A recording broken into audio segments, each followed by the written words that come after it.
Ketika Korea Utara meluncurkan percobaan roketnya ke arah Jepang kemarin, dunia intelijen pertahanan internasional menjadi ramai. Kita tahu Jepang negara yang paling gencar melakukan sanksi ekonomi terhadap Rusia sebagai pernyataan Jepang anti Rusia dan tidak setuju Ukraina dianeksasi oleh Rusia. Jepang punya sejarah panjang yang memang tidak suka Rusia. Dan kita tahu Korea Utara, pemerintahannya bisa berjalan panjang karena dua negara membuat Korea Utara ini sebagai benteng atas sekutu. Negara itu tadi adalah Rusia dan Tiongkok. Keduanya memelihara Korea Utara untuk menjadi seperti saat ini. Begini, kita jabarkan tentang rencana Ukraina mau menjadi member NATO itu ibarat negara Meksiko menjadi anggota obornya Tiongkok.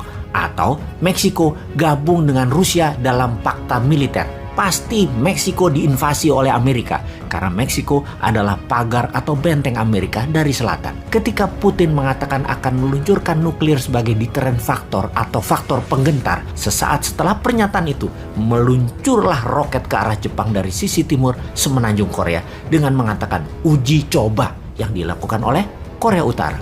Padahal itulah deterrent factor atau kode keras. Don't mess around with Russia, wahai Jepang. Kata-kata tersebut keluar lewat Korea Utara, dititip oleh Rusia. Semakin menarik ini perang Ukraina karena Rusia main dua kaki dengan cantik. Sisi Eropa Timur dan sisi semenanjung Korea. Di sisi Natuna Utara, kayaknya dapat dipastikan Tiongkok saat ini sedang memanaskan engine perangnya di sana. Kapan ini menjadi bencana dunia? Kita sudah mengatakan jauh-jauh hari sejak tahun 2019, di mana Menteri Keuangan kita kan sama, dia juga. Kita mengatakan ubah strategi ekonomi bernegaranya karena ini bukan masa dunia dalam ekonomi normal. Ini dalam war. Maka ekonomi dan strategi bernegaranya harus berbasis warfare. Economic at war berbeda dengan economic at normal condition. Awalnya perang dagang, kemudian perang petrol dan perang komoditi, lalu perang biologi, kemudian perang cuaca. Dan kita ingatkan selalu, di awalnya perang dagang, di akhirnya perang militer. Sudah siapkah kita? Indonesia maksudnya sudah siapkah?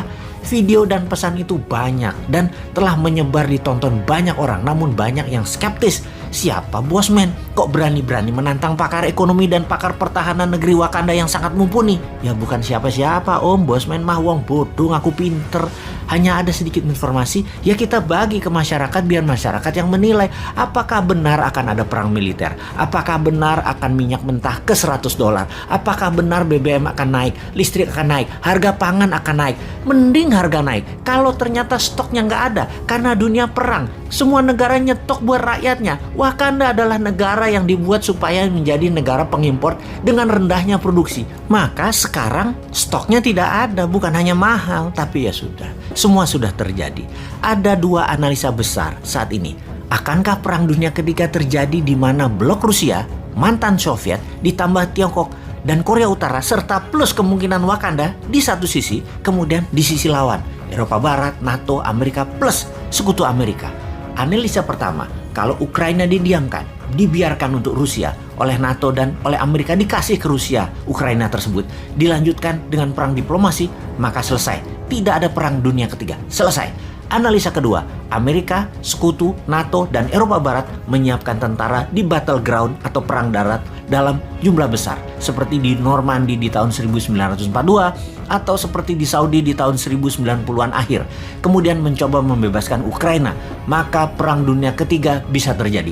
Perang dunia ketiga akan terjadi karena ketika NATO CS membangun kekuatan di Eropa Timur atau di Eropa Barat untuk masuk ke Ukraina, maka di sisi timur, di Indo-Pasifik, Korea Utara bergerak nakal ke Jepang dan Korea Selatan, lalu Tiongkok pasti masuk ke Taiwan. Amerika CS terbelah konsentrasinya. Hal terburuk, di semua posisi Amerika dan sekutunya kalah. Maka dunia punya New World Order baru, yaitu Rusia dan Tiongkok yang berkuasa. Ini sebuah peluang game changing kalau Wakanda di bawah New Mind, karena pasti memilih membangun kekuatan nasional selagi mereka perang dengan printing money, kemudian membangun secepat kilat kekuatan nasional berbasis mineral, rempah, dan raja maritim kuasai Selat Nusantara.